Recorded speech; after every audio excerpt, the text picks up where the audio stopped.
You are listening to a Cult Talk Network podcast. File access granted. Welcome, all you believers, idealists, skeptics, and all those who question the universe around them. I'm Ty. And I'm Bailey.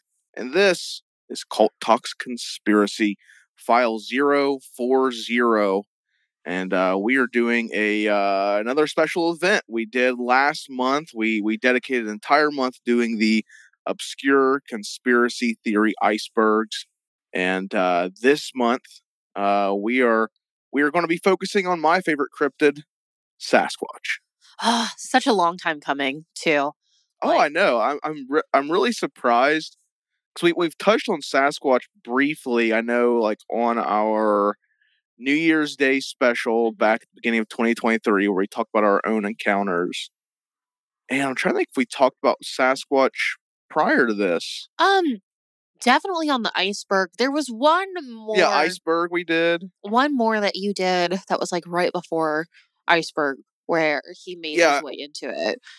Yeah, we talked a little bit about Mount Shasta. I know he had a little bit on there, and then I think he was even mentioned back in Culttober when we were talking about like dogman sightings and stuff. Yeah, we talk about Bigfoot a little bit, how like there's like a possibly like a misidentification between dogman and Bigfoot. Oh yeah. So we talked about him back then, but yeah, we have yet to do a dedicated Bigfoot episode, and we're going to be doing 3 this month, all month. You're getting 3 episodes that are going to be Sasquatch centric. But maybe it isn't April. Maybe it's April. Oh my God! This month, Jerry's gotten to you. Oh God, that's freaking great. But the whole time, I'm a hypocrite because the whole time I was trying to think of something like really witty to say too about it. So bravo. I'm right. I wrote both these episodes you're going to hear, a file 040, and then the sequel episode will be 041, and then we're going to cap off the month with an encounters episode. Which we love doing those. So you got that to look forward to. And the way I decided to do this was I've always been very intrigued by the different variations of Sasquatch throughout the United States. I mean, you talk about, there's a whole follow-up series I could do on this alone for the world. Because much like the United States, there are varying Sasquatch type creatures throughout the entire globe. But just here in the United States, there's a broad range of different yet similar creatures that fall into this Sasquatch category. So, I thought it'd be fun to go through, and what I did was I broke up the country into 4 regions. Oh, so we have the Northeast, we have the South, and we have the Midwest. And then, of course, we have the West Coast. So this episode is going to cover a large part of the United States. We're going to be talking about the Northeast region, the Midwest region, and the Southern region in this episode, because the West is, to many, the Sasquatch like Mecca. Oh yeah. So there's all kinds of stuff out there. Oh yeah. It was too much to cram into this episode with the amount of stuff we're already going to be talking about. So it opened the possibility for that sequel. Because there's just some wild stuff that comes out of the West Coast when it comes to Bigfoot. Well, you have it's interesting stuff to talk about. I mean, you have so many like mountain ranges and so many national parks that are over there, and just places that haven't been.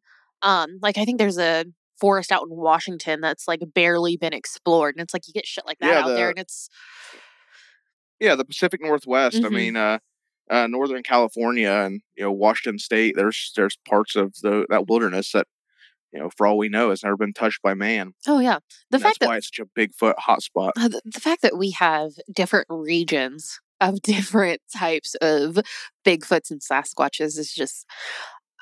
It shouldn't be surprising, but it is to me for some reason. I guess it just makes it real for me at this point. Like, there's a lot. and you'll see it varies even from state to state in certain points. But there are similarities to them. There are slight variations.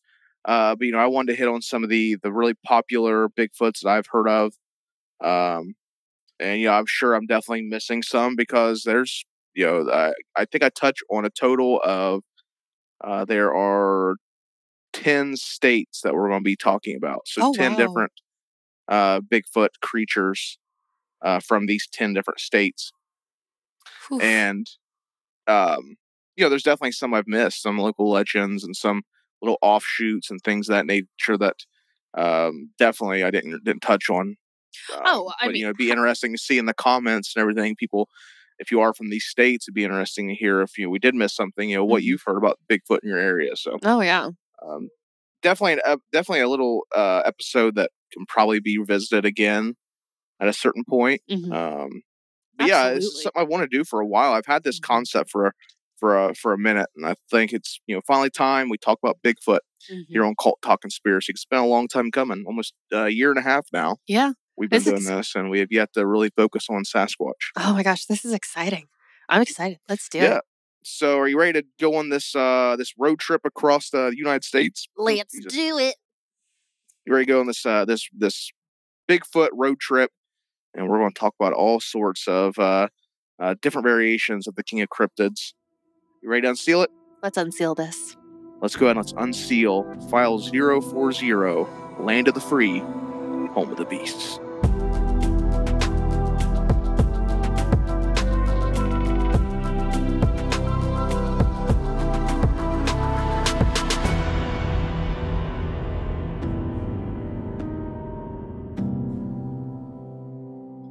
Bigfoot, the king of cryptids, most commonly described as standing at anywhere from 6 to even some accounts of 15 feet. Massive broad shoulders covered from head to toe in dark hair, usually a dark brown or a reddish dark brown. Some reports have described it as either having an ape-like face or in some cases a human-like face. Nonetheless, it is what many consider the North American ape man. So today, we're going to talk about all the different American variations of this giant cryptid. Now, that's not to say there isn't the option of some time, like I said, going abroad, traveling the world, talking about things like the Yeti of Asia, the Yowie of Australia. Almost every culture in the world has tales of monstrous, hair-covered wild men. Native American tribes are no different. Created by the Yakuts people between 500 and 1,000 years ago, standing on the Tool River Indian Reservation in California is the Painted Rock Petroglyph. Now, this petroglyph depicts a group of giant humanoids who are called the Family and referred to by local tribesmen as the Hairy Men. Now, just one of the many depictions of these creatures in Native American lore. The stories from the Iroquois people of upstate New York talk of the mighty stone giant with skin as hard as stone. The peaceful Tessamicus of the Lumi people, who are strictly vegetarian. And the Skookums of Mount St. Helen, who are a deadly clan of cannibals. I've heard a lot about the Skookums really? when I've read about Bigfoot and stuff. Yeah, that's like a very popular Native American legend. Interesting. Of these like Bigfoot type creatures. They're very vicious. They devour anyone who comes into their territory. Now, much like across the globe, legends of these creatures vary from region to region. So, as I said, I divided the country into 4 regions: Northeast, Midwest, South, and finally the Bigfoot Mecca of the West, which is going to get its own episode. Oh, wow. And first, we're going to explore the Northeast corridor. This is Maine all the way down to Pennsylvania is what the Northeast corridor will contain. Now, I'm only focused on the 2 popular Bigfoot type creatures in this corridor. I know there are sightings in Maine and things of that nature, but we're going to take a nice little trip to scenic upstate New York. Ooh. Washington County, the quaint town of Whitehall. Now, when most people hear New York, they are, of course, reminded of the sprawling streets and high-rise buildings of New York City. Not the rural juxtaposition of the rest of New York. New York State is made up of rolling hills, the Adirondack Mountains, rivers and lakes such as the Great Lake Champlain of upstate New York, which of course has its own dedicated cryptid, and Champ, the water monster of Lake Champlain. Yeah, upstate New York is mostly just countryside. So you have this very unique thing where people hear New York and they immediately think of New York City. But the actual state itself is quite quaint. Now, as mentioned, Sasquatch-like creatures had been part of the region with the legend of the Stone Giants from the Iroquois people, otherwise known as the Genosqua. These creatures have been described as Bigfoot's bigger and meaner cousin. Ooh. Known to capture their victims and twist their heads off. Yeah, they're pretty brutal. They'll grab your head and just twist it until it comes off. Oh my gosh. They stand between 9 and 11 feet and also sport a hide that's as solid as rock. What? Making it invincible to most weapons. Yeah, arrows and swords and whatnot can't penetrate the skin of the stone giant, hence the name, the Stone Giant. Oh, God, I don't like that. Nope. Now, according to Chief Elias Johnson, in his historical chronicle, Legends, Traditions, and Laws of the Iroquois, they were at one point invaded by powerful stone giants. The tall, fierce, and hostile tribe came from the wilderness and took men, women, and children, who were all then devoured in one large bloody feast. In modern times, encounters, or at least those fortunate enough to report encounters, are less gruesome. Hunters and hikers have reported various sightings of large creatures with mysterious glowing eyes that watch them at night. But the most infamous sightings came in 1976, when during August, there were 3 teenagers who reported to the local newspaper they saw a giant creature in a field at the Abar Road in Whitehall. This creature stood between 7 and 8 feet tall. Not long after this, an officer by the name of Brian Gosselin, not Ryan Gosling, but Brian Gosselin. How'd you know my brain went there? So my brain went there too when I read it. Oh, okay. It's like, oh, Ryan. Hi, Ken. Not that one. Now, he was on patrol and he witnessed the same creature also on a bare road. And the following days, other officers would actually report sightings of the creature. And they began calling it the Beast of Whitehall.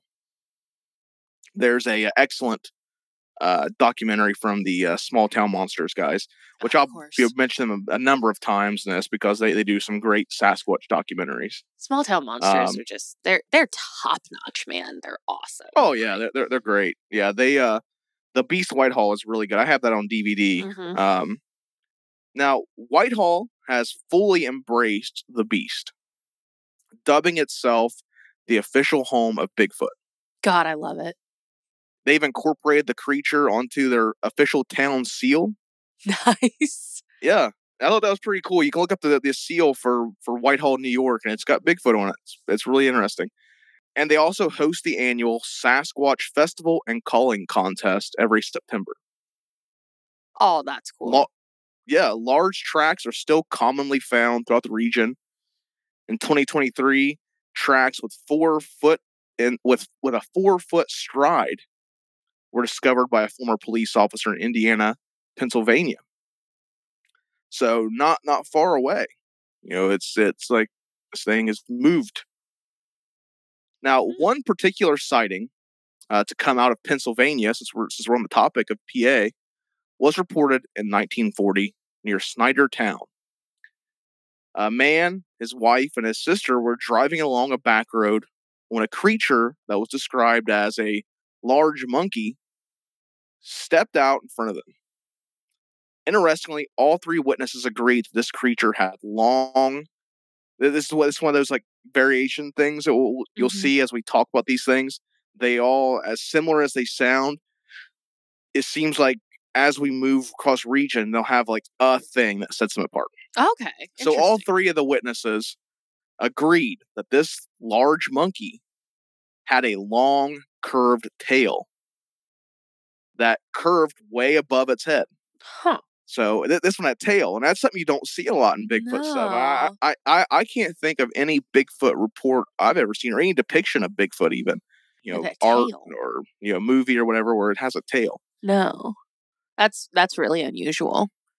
Yeah, that's something, like I said, we're going to kind of see that throughout this as we touch on these, that there's like a distinct characteristic that sets this, whatever we're talking about from the previous or the following. There's just something different as we move from region to region. Now, on another variation too of the PA Bigfoot, there's a very creepy video you can find online. It's called the albino Bigfoot, and it was recorded in 2010 in Pennsylvania. It's by far like one of the creepiest Bigfoot footages I've ever seen. So it's like a white Bigfoot just in the middle of Pennsylvania, the Pennsylvania woods, which you don't see a lot. That's mainly like for a creature that would be in a more snowy environment. Right. Yeah. Like However, the Yeti is reported as being white. Oh yeah. However, in some Nordic religions, they do believe that having a white animal or like offspring amongst the tribe is actually meant to bring like peace and good fortune, and it's supposed to like bless the herd and everything. So maybe he was like, there was a family, and like he was like the blessing. Like he saw it's Bigfoot Jesus. Now it's interesting too, as I believe I've talked about the BFRO, the Bigfoot Research Organization, led by Matt Moneymaker. Now there's even like, you can go state by state. There's usually like a dedicated Bigfoot society or a Bigfoot group that kind of tracks and documents sightings of each state. PABigfoot.com is the official website for the Pennsylvania Bigfoot Society, and they've collected hundreds of sightings. Oh wow! And they also have a really great interactive map of the state that shows locations of those sightings. Oh, that's cool. Yes, PA actually is like a pretty heavily reported state as far as Bigfoot goes. Interesting. We're all going to bring things home now. Like I said, we're not touching on every state. We're not touching on every legend. I want to touch on these like variations that we see. Okay. And we talk about New York. We're talking about PA. Now we're going to go ahead and move. We're going to move regions. We're going to go ahead and bring things home to our neck of the woods. And we're going to explore the Midwest region. Hey. Yeah, this region stretches from Ohio to the Dakotas, the Great Lakes, and as far south as Missouri. Well, just across the border, right over to Ohio, where we don't just have Sasquatch, we have the grass man. That's what I was always warned of when I was a kid. My grandma would tell me if I wasn't good, the grass man would get me. Thanks, Grandma. If I didn't come in before dark, the grass man. Yeah, I was always that's like the boogeyman story that I was told as a kid. I'd get taken by the grass man. Oh man, we were yeah. I can't talk about ours. Not on air anyway. I'll tell you later when we're off air. Jeez. As of 2023, Ohio holds the number 4 spot for the most Bigfoot sightings. The Delaware tribes of the Ohio Valley would regularly leave food as a peace offering for a tribe of giant bipedal ape men they called the Wild Ones of the Woods. Ooh, they had a cool name. Yeah. The Native Americans believed the creature to have a higher level of intelligence, and unless provoked, it was they were pretty peaceful. So they'd always leave these peace offerings if they were making a long trek or crossing into what they just believed to be the territory of the wild ones. They would leave offerings and make sure they respected the area to maintain peace. Nice. A little-known Ohio Sasquatch was reported way back in 1959 when 2 teens parking. Are you familiar with the term parking means? Do you know what that is? Yes, Tyler. You know? I don't know. Listen, wait. You ever been parking? What is it? What was the question? I said, have you ever been parking and then? And you know what it is? My parents listen to this podcast, and there's just some things that Mom and Daddy don't need to know. So, Well, these two teens, they were parking at the local Lover's Lane near Charles Mill Lake. Exactly. And they saw a large, hairy beast rise up from the fog with a pair of piercing orange eyes. Oh, no. Earning it the name Orange Eyes. Orange Eyes is is like the Bigfoot of like the northwest part of Ohio. They call it Orange Eyes up there. Interesting. So you have like Grassman, but then you also have like the Orange Eyes variation of it. But a more infamous and well-known encounter is that of the Minerva monster. On August night in 1978, Evelyn and Howie Clayton were enjoying the summer night when their grandchildren came running into the home crying and screaming about a hairy monster they saw while playing in a nearby quarry. The children were petrified, and the Claytons chose not to wait around to see what actually scared them. Oh, they nice. Loaded up the grandkids and they fled the home. I like them already. Nope, we're not fucking around. Nope. Exactly. Yeah, don't make that mistake. Yeah, no, don't do that. I've seen way too many horror movies. You know what happens. You get out of there. Yep. Play it safe. Mm-mm. This would be the beginning of the Clayton family and their encounters with the Grassman. One evening while preparing for dinner, Evelyn was terror-stricken when she looked up to see a giant hairy creature staring through their kitchen window. Upon hearing his wife's screams, Howie grabbed his gun and came running, but the creature had vanished into the night. Ooh. They began finding large footprints around the property, and the smell of rotting eggs lingered in the air. And it just never went away. Mm-hmm. It was just there. Yep.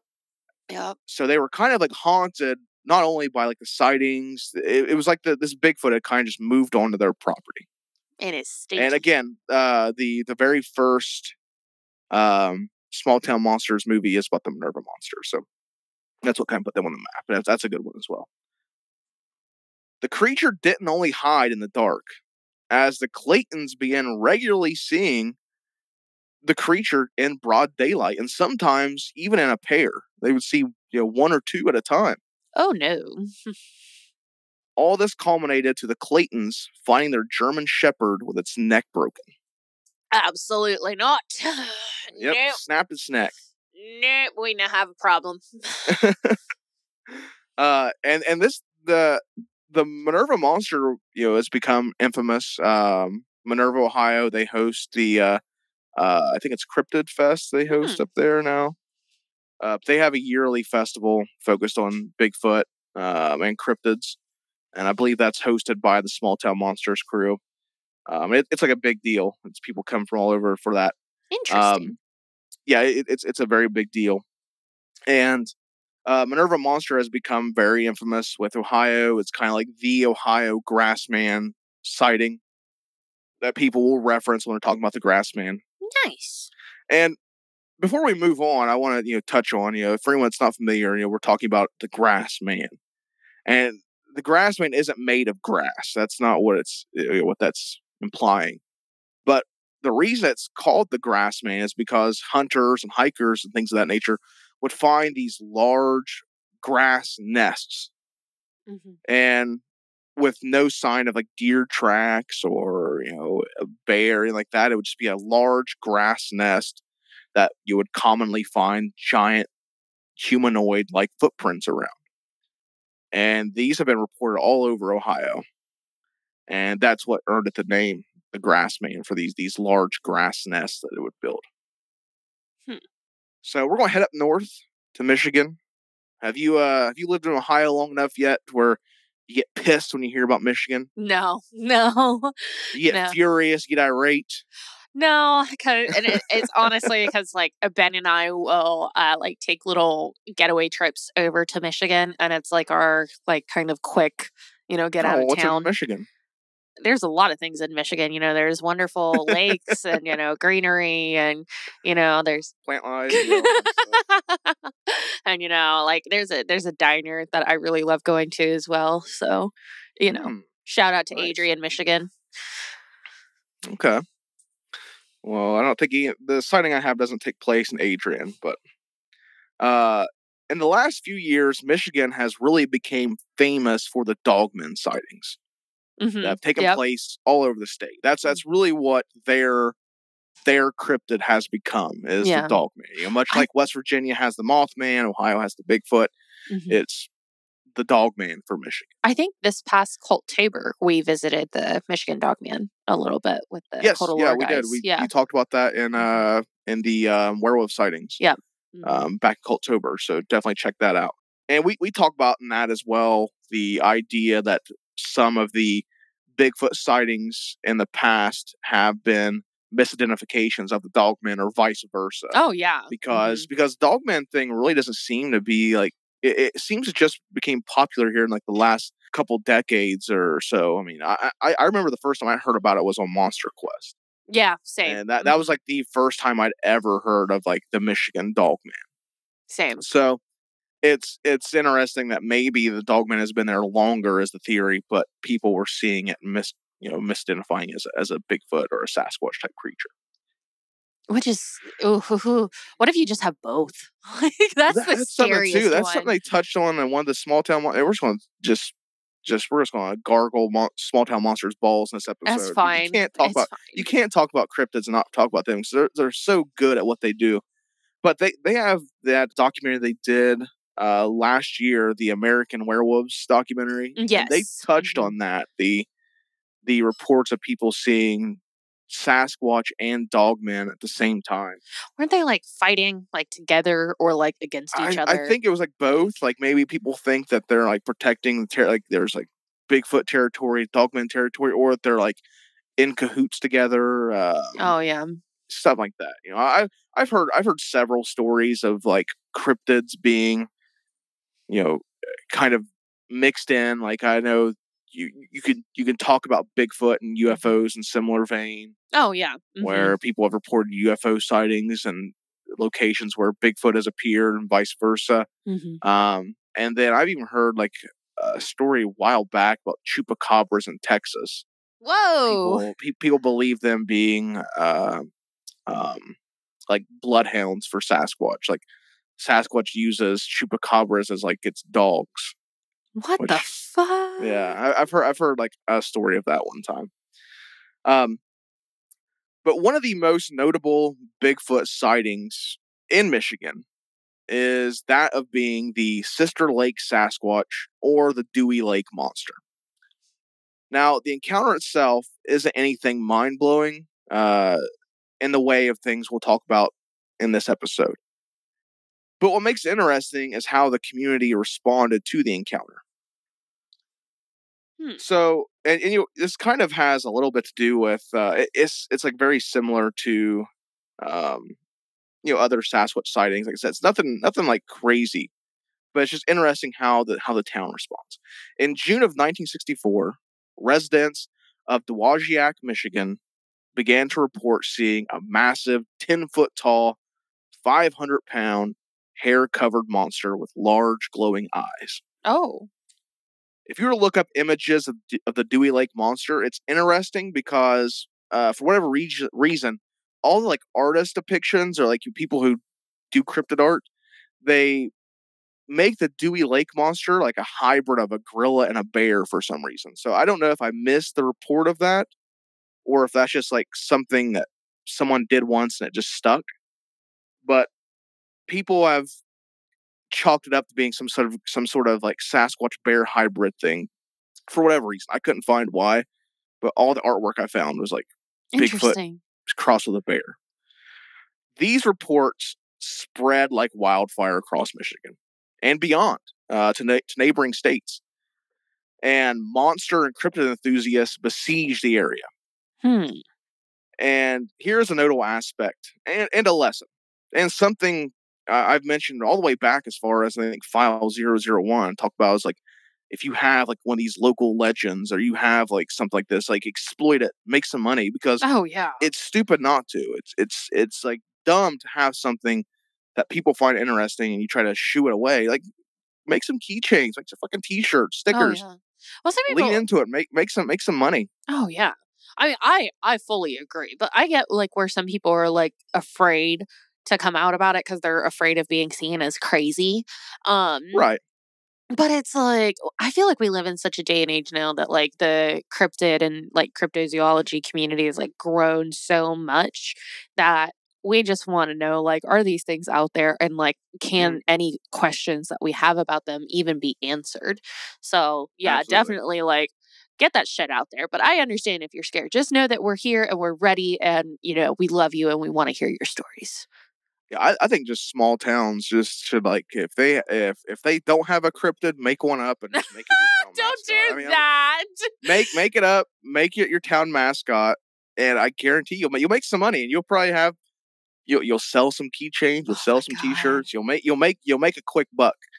I mean, I'm just saying, like, Jesus. I don't see why you wouldn't. All I'm thinking about right now is like the town I'm from, Vidalia, Georgia, or my parents are from, I should say.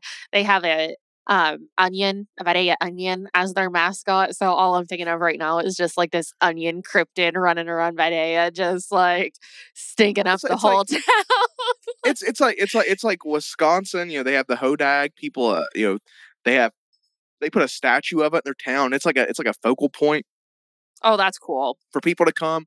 Point Pleasant with the Mothman, they fully leaned into it. Flatwoods, they've done the same. It's just wild to me that people don't do that. There's money to be made there. There's an opportunity, and people just like want to like distance themselves from it. But I think if you should make it your town mascot, do what fucking Whitehall did. Right? Yeah. I mean, they're making bank off of that. They really are. Same with Point Pleasant and Mothman. Like they're making. Yeah, I just mentioned that. Woo! Yeah. Oh, yeah. Sorry about that. Now, Dewey Lake, they were fully on board for this. They saw the opportunity and they seized it. They saw as like the monster hunters began pouring in, they were like, all right, let's get some money out of these people. So gas stations weren't just selling gas; they were instead selling monster getaway fuel. Oh gosh. The local diners, they didn't just sell hamburgers; they had monster burgers. Oh gosh. And you could complement that with a monster soda. Oh, I love it. You could go to local shops and pick up monster hunting kits, which included a net, flashlight, a squirt gun, a mallet, and a wooden stake. I want one of those. Yeah, that sounds like a cool thing. I think we should make those. Yeah, I bet we could get that shit for cheap. I bet we could put those together for nothing.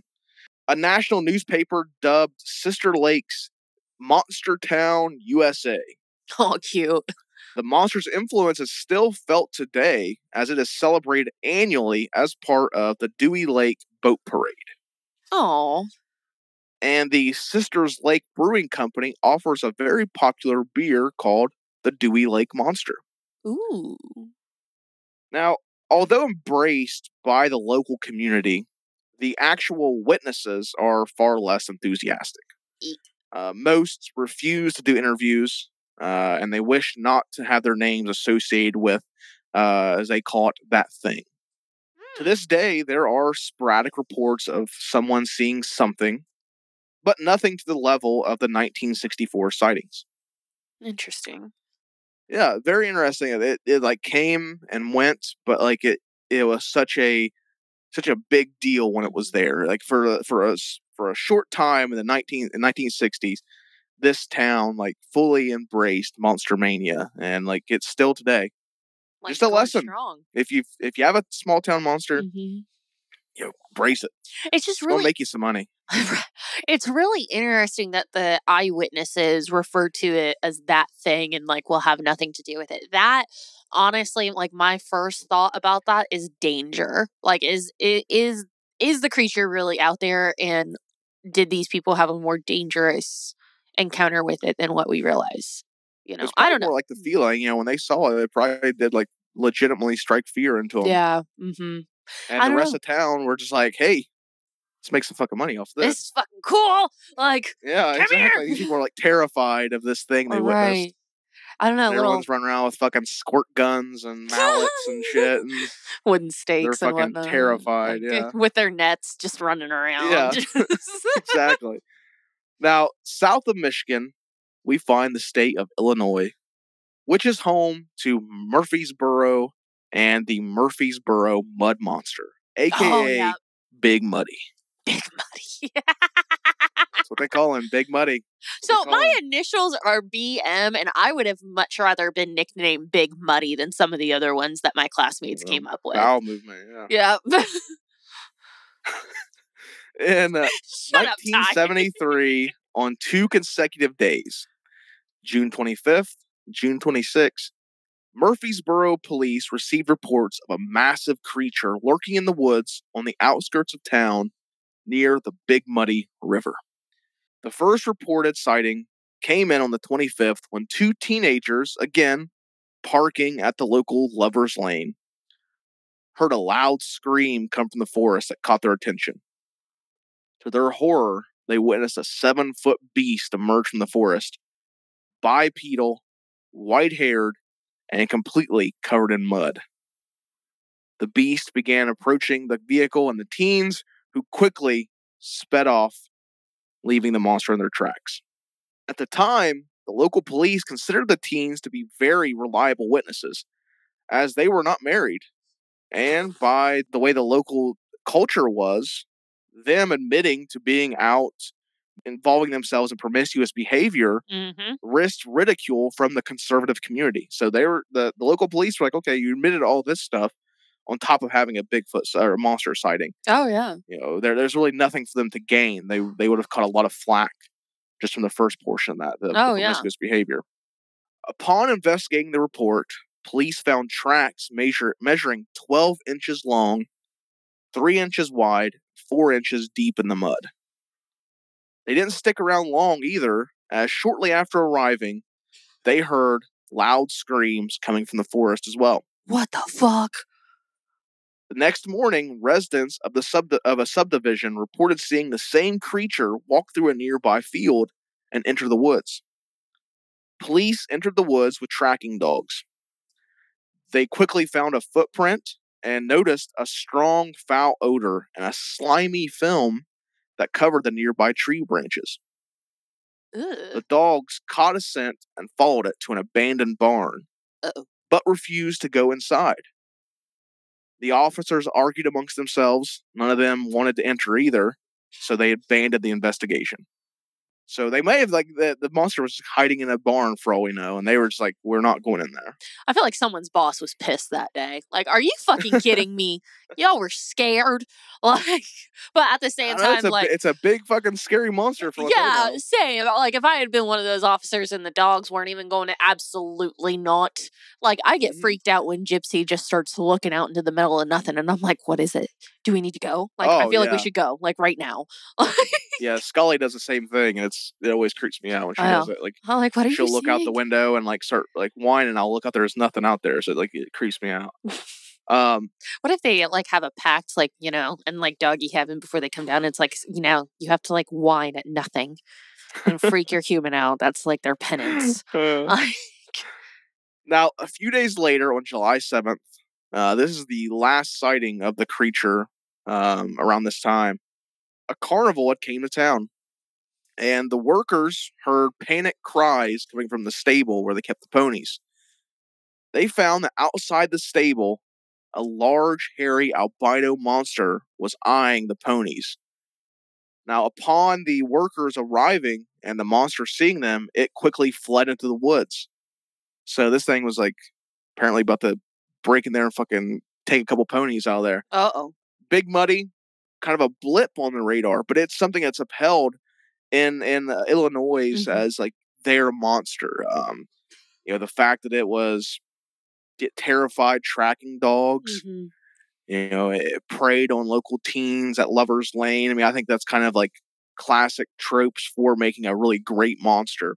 Oh yeah, and I mean it's in places where like there's not going to be much or any human interaction. Like even with the ponies, like it ran away as soon as a human was spotted. So I mean, it's clearly not, you know, doesn't have very much contact with humans or tries to avoid it at all It doesn't costs. seem like it. It doesn't seem like it was like malicious. You know, it approached the car where the teens were, and you know the dogs were afraid of it, which you know means they at least sensed that it was dangerous in some way.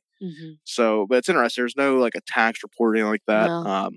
Bigfoots might just be like fuck around and find out characters that it's like, listen, don't bother me, but if you do, you're gonna regret that you had. Like, so, and I mean, honestly, with the fucking reputation of a Bigfoot, okay, that's fine. Like, okay, what's yours is yours. Before we head south, though, we got one more thing to take care of here in the Midwest, and that is the legend of MOMO.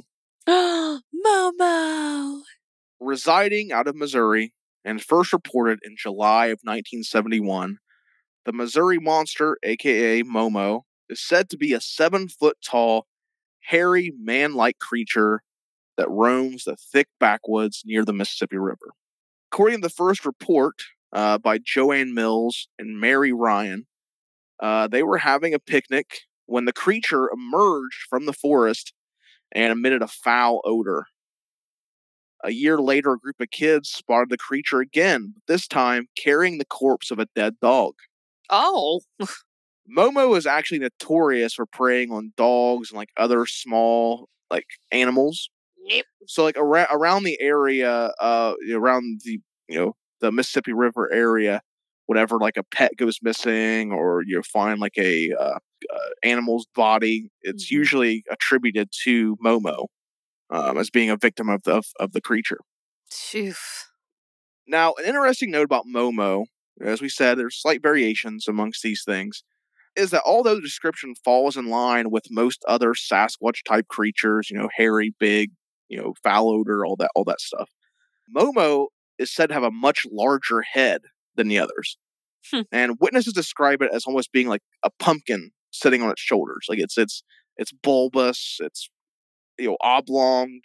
Interesting. It's not the conical type Bigfoot head that we see. So that's what sets it apart, is this weird shape that it has to its head that for the most part has never been explained why it has this deformation. But it is like some kind of deformity possibly with the creatures at this. And we are going to talk about deformities here later as well that have been reported in other creatures. As we head on south, back home for you, Bailey, right? Heading south. I know you're holding out for it to rise again someday. Oh, but shut up. That's not what I today said. is not the day. That's not what I said. Oh, you say it all the time. I just said quit picking on us. Like, that's all I said. That was all, no more, no less. As we head on south, not to Georgia, although Georgia does have a history with the creature. And if you're around Blue Ridge, Georgia, you actually find Expedition Bigfoot, the Sasquatch Museum, which looks really cool. If you Google this museum, it looks really neat. I've never heard of it before, so it's definitely something I'd like to visit at some point. But we're going to talk about the Tennessee Wildmen. Ooh! Now, this is by far one of the more fascinating creatures in this file. And honestly, it's par for the course for the southern region. The southern region has very interesting lore around their creatures. They call it the Wildman, and it does differ quite a bit from the creatures we've talked about so far. It appears to be much more human in nature, appearing less like a bipedal ape and more like a wild man. First reported in the late 1800s around McNair County, Tennessee, the Hagerstown Mail ran an article detailing accounts of, quote, a strange and frightful being. 7 feet tall, large red eyes, great muscular power, and a body covered entirely in hair.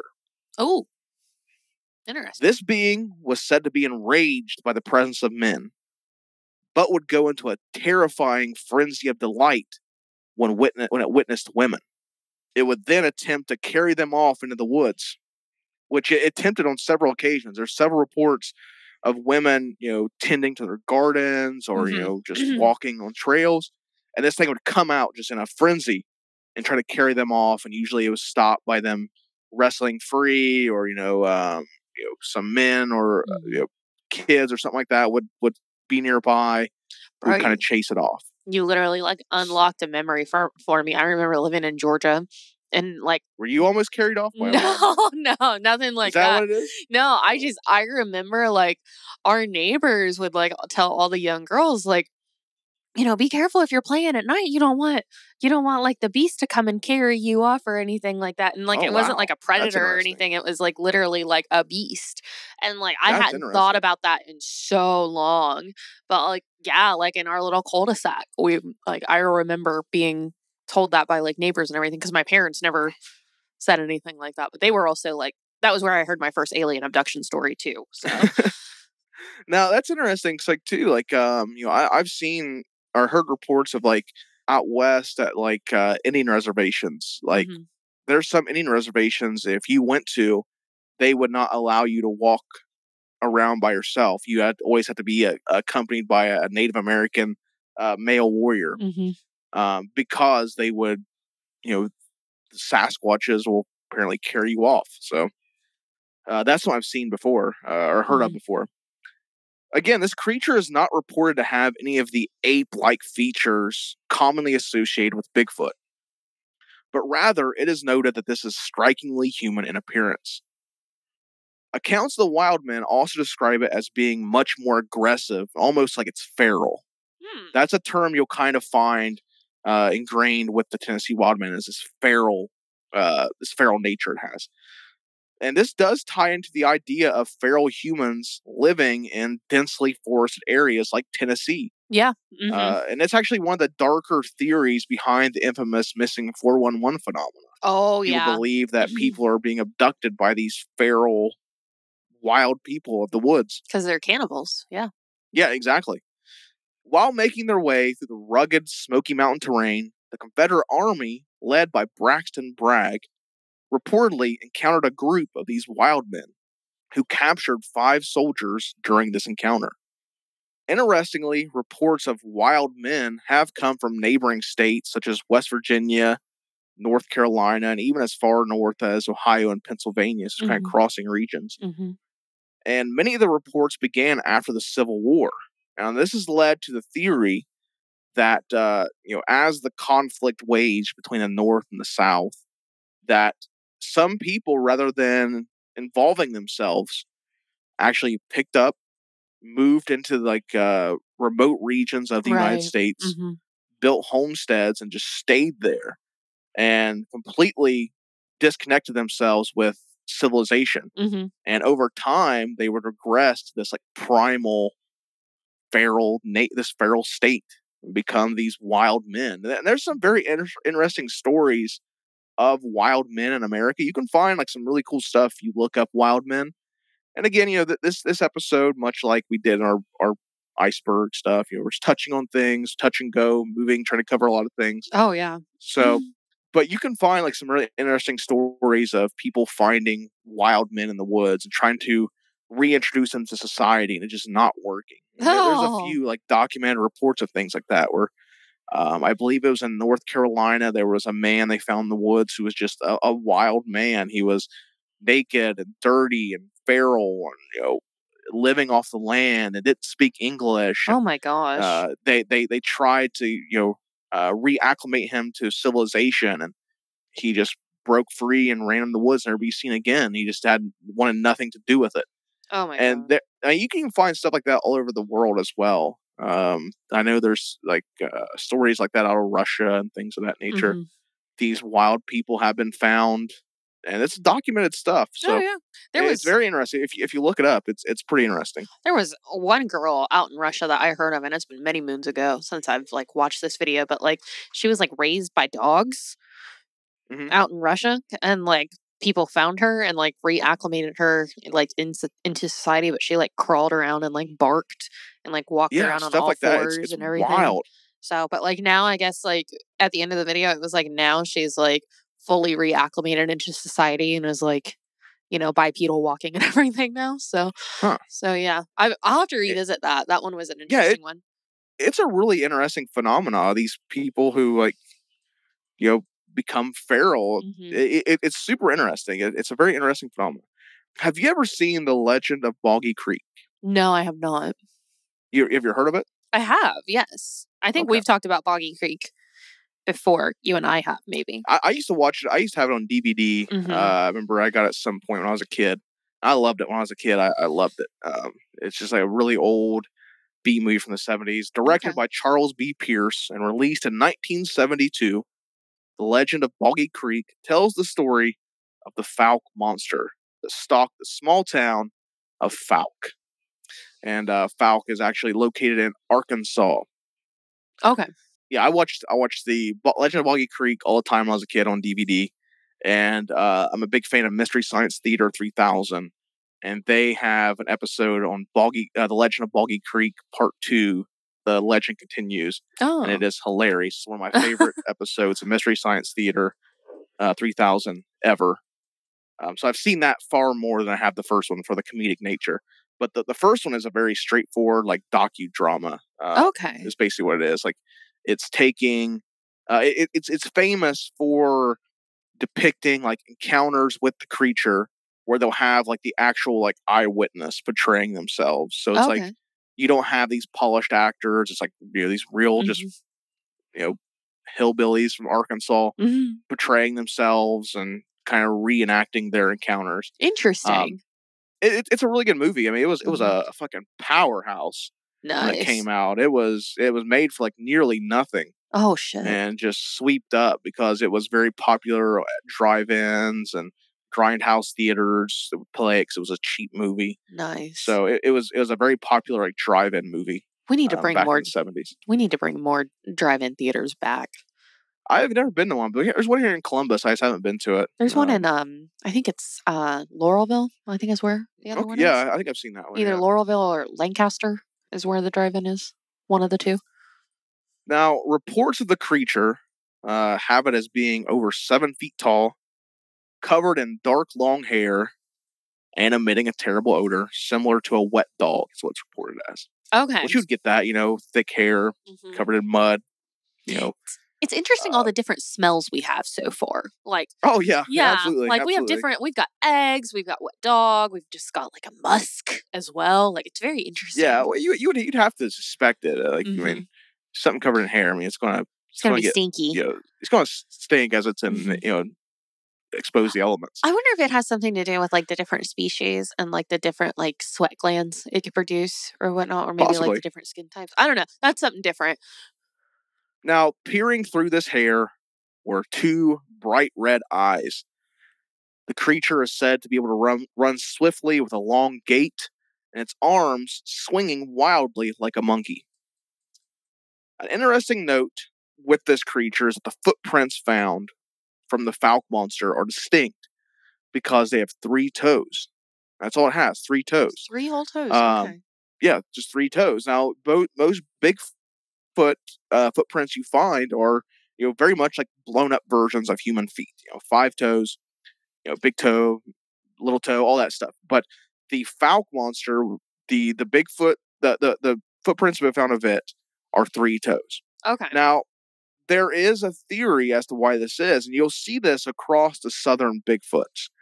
The theory is that the South, although it is like known as like, rough country, it's rugged and rural, it is somewhat densely populated, but it's in pockets. Oh, yeah. You have a big city here, big city there, a bunch of, swampland or what have you.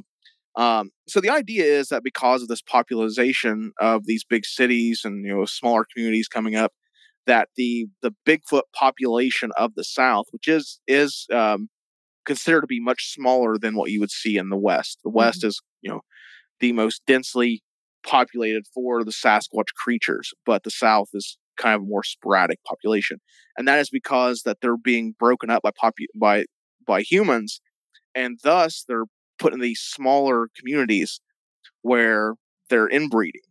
Oh, yep. Mm-hmm. And as they inbreed, they get these deformations, like 3 toes. You'll see it with human inbreeding. Oh, yes. You have inbred human. You can tell when someone's inbred by the way their genes are. It just they don't form properly. It's part of why so that could be an explanation for MOMO. It's the formed head. The Fouke monster is 3 toes, which is another name for it. 3 toes is another like variation of the Arkansas Bigfoot. Oh my gosh. Outside of Fouke is 3 toes. Yeah, that was one of the biggest reasons the royal family had to stop inbreeding. Fun fact. Yeah, it's hell. It's hell on your body. Yeah, they kept getting like deformed airs, and like that was a problem. So now another side effect of inbreeding is heightened aggression. yeah, I've heard that before. Yeah, it's Yes. one that's like less popular than like the physical deformation, but I mean it would be because it's not a outward side effect; it's more inward, I guess. Right. So, and that's something else to take into account when you're talking about these southern Bigfoot. Is the southern Bigfoot are much more aggressive than what you find in the north or the Midwest or whatever. They're much more aggressive. You'll find that throughout reports. If you look at things like the Falk monster or other ones we'll talk about, you find like much more aggressive behavior. That we're just hotheads, y'all, from the South. We get a little hot. The creature had been reported as far back as the 1850s, but the 1970s were no doubt the golden era of the Falk monster. A large number of missing livestock reports were attributed to the monster, which was said to be strong enough to simply pick up live hogs and carry them off. It's also shocking that a number of the reported sightings don't just include the typical monster crossing a road or spotted in a field that we commonly see, although there were plenty of those, but rather this creature was attempting to enter homes. Mm-mm. A woman named Elizabeth Ford claims that the monster reached through a window to grab her while she slept on the couch. Others would be awakened in the night by sounds of banging against their homes, sometimes the front door. Afterwards, they would find their homes covered in deep claw markings and 3-toed footprints stamped around their property. Oh, gosh. Livestock, pets, all that would go missing. A local radio station offered a $1,000 bounty for the monster. The response was so popular that the local police had to issue a no-guns policy to keep neighboring communities safe from people firing their guns. They even issued a $60 fraudulent monster report fine on anyone reporting the Falk monster, and if it was discovered to be false, they would charge you $60 because it was getting out of hand. There were people like literally besieging the town, much like we saw when we talked about the Sister Lake monster, the Dewey Lake monster. Mm-hmm. But people were like coming there, but it was the South, so they were coming with guns and in posses, and really creating a dangerous environment. Oh yeah. So the local police had to step in. The Falk monster, the Boggy Creek creature, is interesting because it's transcended local folk legend, and it's really became a part of pop culture. There's a number of movies about the Boggy Creek monster, Small Town Monsters, of course, but then the Boggy Creek franchise. There's books, Mm-hmm. there's songs, a fucking god awful television series. All this created around this legend of the Boggy Creek monster, and Boggy Creek is still a destination for cryptozoologists. Hope to catch a glimpse of this legendary creature. Nice. And we're just going to keep venturing south into the Honey Island Swamp in Louisiana. Dense, overgrown swamplands of the bayou are rich with legends such as the notorious Axeman, Madame Lullery, mm-hmm. and of course the Rougarou. The most famous. I guess that would be like Louisiana's cryptid is the Rougarou. Mm-hmm. And of course Sasquatch, which is called the Honey Island Swamp Monster. Or if you want to channel your inner Cajun, it's La Bête Noire, is what the local Cajun referred to it as. In 1963, after retiring, a man named Harlan Ford picked up a hobby of going into the swamp to photograph wildlife. It was on one of these trips he would return with this story of seeing a 7-foot-tall, hairy creature with yellow eyes that carried a putrid odor moving through the swamp. There are also reports of a very interesting thing, talking about variations as we have, depictions of the Honey Island Swamp like to incorporate the idea of it being a like Sasquatch reptile hybrid with like scales or reptilian claws or an alligator snout. Okay. Things like that. Now that wasn't reported by Harlan Ford, but in the popular depictions of what people, claim to be the Honey Island swamp monster. They incorporate swamp-like characteristics, webbed feet, maybe a tail I've seen on a couple, but scales are like a big thing. People like to incorporate the idea of it having a Sasquatch build with crocodile scales. Interesting. A decade later, Ford would claim to have stumbled upon the carcass of a wild boar with its throat ripped out. Oh. Around the carcass were giant footprints with 4 toes. Calling back to that inbreeding. It's not going to be consistent. If there's an inbreeding population, they're going to have various different deformations. Right.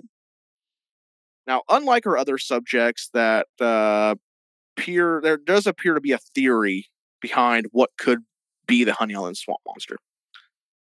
Now, there's a local legend around this area that a train crashed in the early 1900s. Okay. And this train was carrying the occupants of a traveling circus. Now, after the crash, a troop of chimpanzees were unaccounted for. Now, this led to the theory that these chimpanzees actually survived the crash and escaped into the bayou, where they kind of evolved and adapted to this new environment, and maybe became a creature that would be associated with the Honey Island swamp monster. Huh. Now, like the Falk monster, the Honey Island swamp monster has found its way into the pop culture sphere. It has been featured on TV shows like The Secret Saturdays, which is a cartoon on Cartoon Network. Monsters and Mysteries in America. Yeah. And 2 shows that hold a very special place in my heart. In Search of and Lost Tapes. Love those fucking shows. Okay. Now, it also has a distinction of the distinction of being the only monster in this file, and I think we've talked about in general, maybe Mothman, who has a Monster High doll. Yeah, from Mattel. There's I think her name's Honey Swamp, I think's her name. Cute. She's apparently the cousin of the Honey Island swamp monster. But yeah, it's a unique distinction that it has. It's featured in a girl's doll line by Mattel. It's fucking cute. Harlan Ford passed away in 1980. After his death, his family would find a reel of film which contained video footage showing the Honey Island swamp monster walking through the swamp, which I think is very interesting. It kind of adds a layer of credibility to this. Because if he had this footage of this monster, it's crazy that he didn't bring it forth when he was alive to get some recognition. It's crazy that he held on to it and it wasn't found until after his death. Yeah, it's so sad when that happens too, because it's like, you're going to have so many questions about that, and you're just going to want to dig into that person's mind, and I hate it when that happens. I hate it so much. Yeah. To this day, Harlan Ford's granddaughter upholds his legacy, and she actually continues to lead expeditions and hunt for the monster and so on. You keep the legend of the Honey Island swamp monster alive in memory of her grandfather.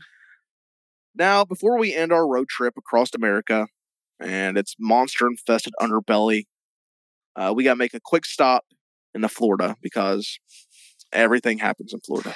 Yep, everything. Yeah, we're from Ohio. It all ends in Florida. It really does. Inevitably, you'll live your life in Ohio. You'll move to some shitty retirement home in Florida, and you'll die. I'm not going to Florida. That's the life cycle of an Ohioan. That's what we do. That's where we. That's what we do. You live in Ohio. You complain about it all your life. You move to Florida and you die. That's the Ohioan lifestyle, the life cycle. And then you're brought back to Ohio after you're dead. And you're brought back to Ohio and buried. We can't cover the various Sasquatch creatures without including the skunk ape. Oh, yes. To me, when describing the skunk ape, it goes hand in hand with that of the Falk or Honey Island swamp monsters. This foul-smelling, aggressive swamp dweller with possible signs of inbreeding. The creature's been spotted in over 2/3 of the state of Florida, and by some pretty reputable people. In 1997, Okeechobee Fire Chief Vince Duer came forth with a photo of the creature taken near the Big Cypress National Preserve. where nearly 60 separate reports of the creature have been reported over the history of it. Now, as far as photos of the skunk ape go, none can top the Miyaka skunk ape photos.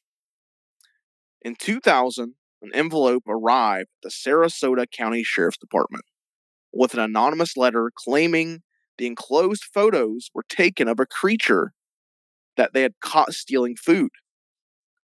They believed the creature was an escaped orangutan from the zoo. The photos had become very polarizing, with many questioning the authenticity of the anonymous nature and the clarity of the photos. They're very good photos, which makes it weird, because how many good photos or good videos of Bigfoot are there? Yep. So, have you ever seen these? Have you ever seen the Miyaka skunk ape? No, I have not. How do you spell Miyaka? Myakka. I'm glad I spelled that. Or I asked you to spell that, I mean. So they're very polarizing. It's anonymous too, which is weird. Why would someone, I guess maybe they just want to stay out. Yeah, I have seen this. Yeah, I'm sure you have. If you've looked at cryptozoology stuff, you've seen them at some point. Yeah, the very, very clear, very distinct pictures of a Sasquatch-looking creature up close, which is another thing that I think makes it questionable. I would expect that person to be dead after they took this photo. Right. Like, I mean, it looks according to them, according to the letter, they took it by surprise and their flash scared it away. Okay. Was, kind of an explanation. Now, some have even pointed out that the subject of the photo very closely resembles the Bigfoot statue on display at Ripley's Believe It or Not Museum. Oh. Which, if you look at that, it's like pretty much identical. Oh. Now, although modern reports of the skunk ape can be traced back to the 1920s, it may actually be part of Florida's history going further back. The Seminole people, native to Florida, have legends of the Esti Kopke, a powerful creature with a foul odor, stronger than any man, and covered in hair. And skeptics have suggested that perhaps the skunk ape is actually just a black bear that is suffering from some sort of skin disorder, like mange or something along that nature. Yeah. But despite this, Florida has embraced the skunk ape. There was a time when people would form posses to venture into the Florida swamplands to hunt this thing when it was reported. But times have changed. And people that once feared the creature now look at it as kind of like a unofficial mascot for the state. Cool. When you go into the more rural parts of Florida, you can find signs, advertisements, roadside attractions that incorporate the skunk ape into it, because it really has become just a part of the state. It's the Florida cryptid. I love that. We talk about in this file a lot, these various creatures and how they can be embraced by the local community, and everyone benefits, honestly. So, but that's our little road trip, part one. We went across the Northeast, Midwest, down to the South, and hit on 10 different states, 10 different creatures, all with similar yet distinct variations, which I think is very interesting. And the different ways that the communities around them respond is also interesting. So yeah, I love how different all of the reactions are within the community. You have people who are like, I want absolutely nothing to do with it. You have people who are totally outside of it, and generations well after those sightings that are like, no, we're going to fully embrace it. And then you kind of have those ones that are kind of in between. So I love the different reactions. It makes it more real that, there's so many just different outcomes of that. Yeah, I mean, it's crazy too, because I could easily do a sequel to just this episode. We could talk more about creatures from the Northeast, from the Midwest, from the South. I'd love. There's Alabama, there's Georgia, there's North Carolina, there's Indiana, there's like I said, the Dakotas. They have their own set of prairie Sasquatch type creatures Oh my gosh, that have that's been seen out cool. there, and just hundreds and hundreds of years of Native American lore.